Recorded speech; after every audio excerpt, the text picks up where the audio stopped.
What have we here? I'm so excited. So this is one of my favorite creators. Her name is, I believe her name is Hannah, but I always just call her Willow because she has a channel called the Willow Rose Cottage where she lives in an antique or a historical, oops, sorry for the finger, but a historical building that's an ancient, listen to me, an old cottage from the old gold rush in California or something like that. And it's just a beautiful, adorable, beautifully decorated and outfitted cottage where she lives with her 2 cats and has an apothecary and is one of my mutuals, but my just an adorable favorite. And this, look, it came with a beautiful card. Let's see, let's get something on it. So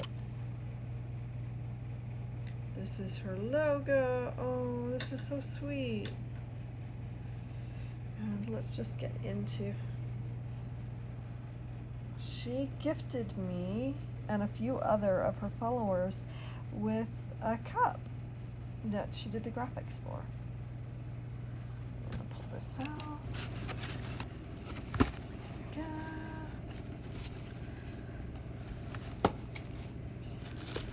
So beautifully wrapped.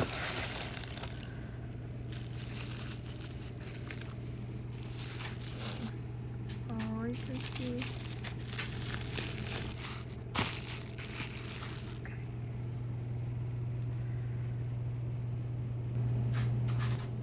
Oh, I can't wait to have my coffee in it tomorrow.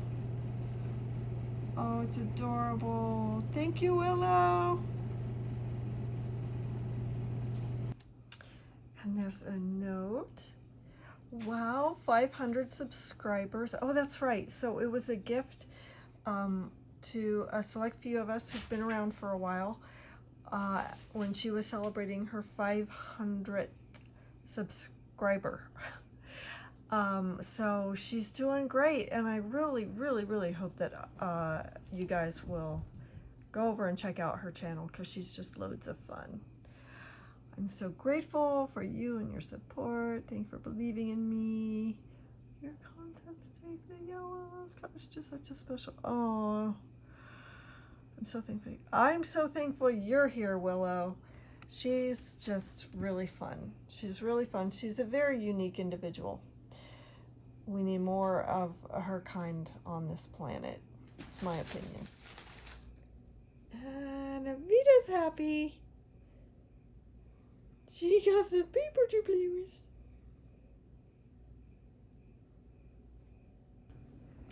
So my latest thing is upcycling, and this box is the lid to my newest iPhone, and I just painted it, and these are rocks that I picked out from the outside in the patio area, and I painted, and they're supposed to be like marshmallow candy or Halloween candy ghosts and a pumpkin. It's a gift for my daughter actually, but it's just it's a little upcycling project.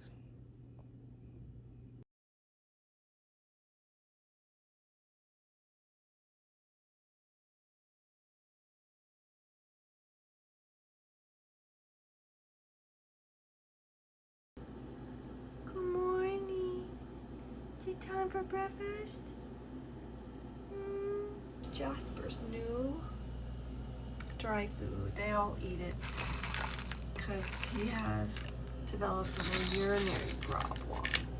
So they're all now on this new diet. As you can see though, they already had their wet food. There's scraps of wet food. I'll probably clean those. But they're on a new wet food too. It's a prescription diet to help them not have urinary problems. It's this stuff. They don't seem to mind it too much. Once in a while, I give them a little something else to give them some variety, break up the monotony.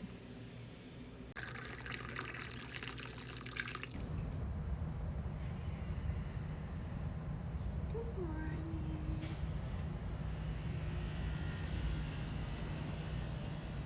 Good morning.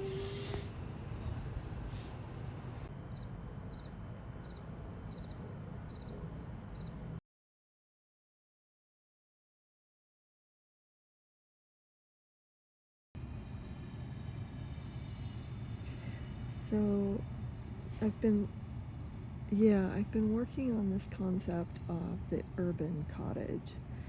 The idea that I, through imagination, and I've talked about this before, many videos ago, I talked about framing and how if I had wanted to from the get-go, I could have built this whole channel on deception just through framing what I keep in and out, what I exclude from the frame of the video camera on the phone. And it, you don't need a sophisticated apparatus.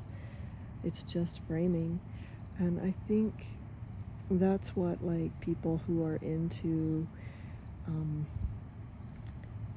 positive psychology are addressing, is how we frame our reality, how we cognitively frame the conditions of our life. Now, most of you know that I do believe in a material analysis, an economic analysis that some would call Marxian or Marxist, of material conditions and social relations.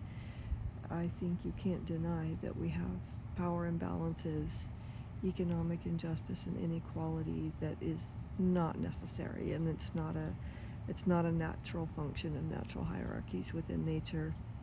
And I have the background in biological anthropology to support my view.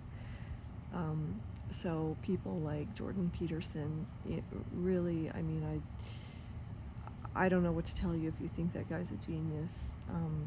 I would say move your focus over to somebody like Dr. Robert Sapolsky, who is actually a biologist, a wildlife ethologist, an endocrinologist, and neurobiologist. So, yeah. Peterson was a clinical psychologist and a Jungian, which I love Jungian psychology, but he also has extremely far-right, conservative ideology rooted in his Catholic faith, and just his own personal misogynist biases that he reads into literally everything. That's my take. But anyway, I think that there's a way that we can blend like a social critique of reality and understand the compelling need for change and social justice and revolution, with also daily reframing of our material conditions in a way that supports our individual happiness. And I think that both are important. Both the collective and the individual are important, and you can't have one without the other. When somebody says there's no such thing as society, I have to question their sanity. So somebody like Margaret Thatcher, or the libertarians who say there's no such thing as society, there's only a collection of individuals. Well, what do you think society is? And further, we are social animals, and that's because we really are not apex predators. We have become apex predators through cooperation, tool use, and evolutionary pressures. But if we were left even in very small tribes out in the wild, we would be absolutely at the mercy of apex predators like bears and wildcats. So that's why we have such primal fears, and that's why we're so aggressive and hostile toward nature, because we know how vulnerable we are. And that's why we have societies. And so it's hardwired into us to be social animals. There is a number, I forget, is it Dunbar's number, something like that, where that's like an optimum number for cooperation between people, and it's something like, I don't know, I can't remember, a few hundred or something, where beyond that you start to have a lot of power tensions and struggle for resource management, things like that, or multiple opinions, etc. I don't know, it's been a while since I was in school. I used to be really into all of this. Like, I mostly took sociobiological theory, biological anthropology, and primate classes, but I also have psychology degree, a psychology degree, and I took some sociology classes, and so all of this like really blends together really well. Sorry if you're bored by the view. And just to recap, I don't believe in denying reality and overlooking material conditions. I do believe in revolution, but I also believe that we, in order to optimize our health and happiness, do have the creative and cognitive capacity of reframing. And I do a lot of that with my life here in the city.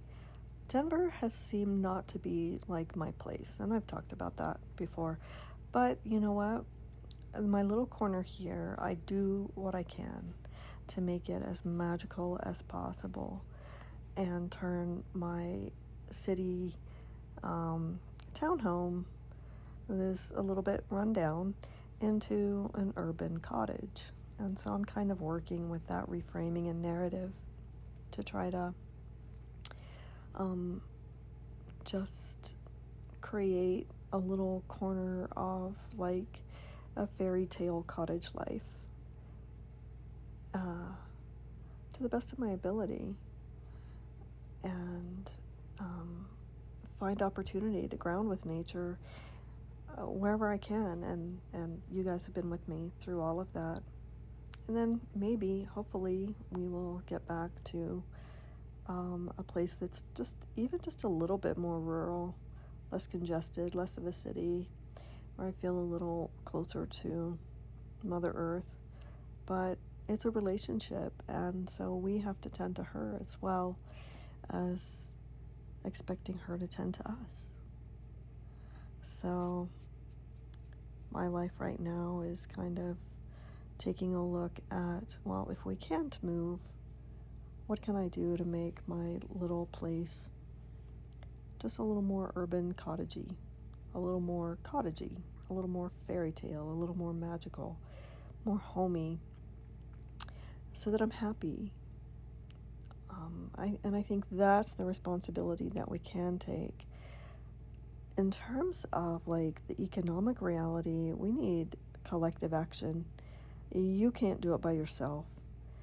There's too much pressure. There's too much industrial, political, capitalist, and anti-union power out there for an individual by themselves to make that much difference. I'm not saying an individual isn't important in an individual action, that individual action isn't important, it is, but one person by themselves, without moving a lot of people into action against the oppressor. And yes, there are oppressors and oppressed. And if you don't believe that, the burden of proof is on you.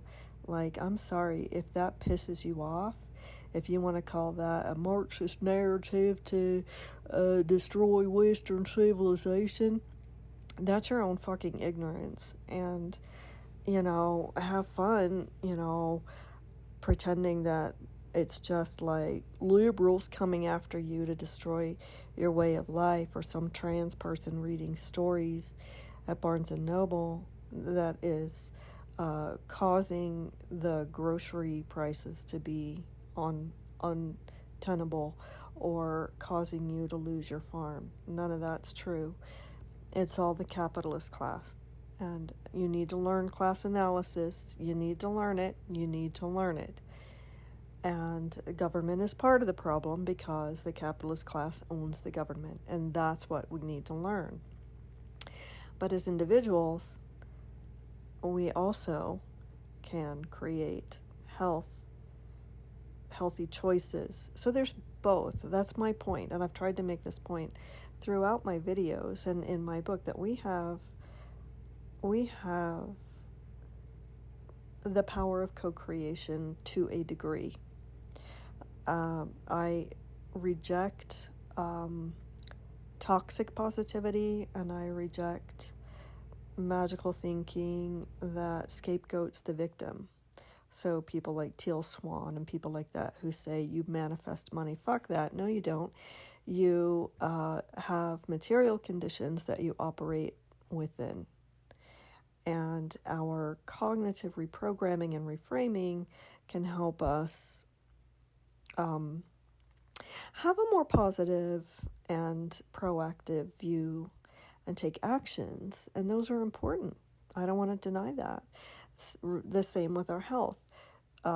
We need both individual choices for choosing healthy options, and we also need collective action against the huge petrochemical companies that are poisoning our food. So you need both. It's both and. It's not either or. Open your minds. Get your brains off of Fox News if they're there, and CNN too. CNN, MSNBC, Fox News. They're all owned by the entity. They're all owned by forces that don't want us to come together to demand what we deserve for our labor. I'm just going to say that. So let's reframe our lives as a collective that work together to create a better, healthier existence.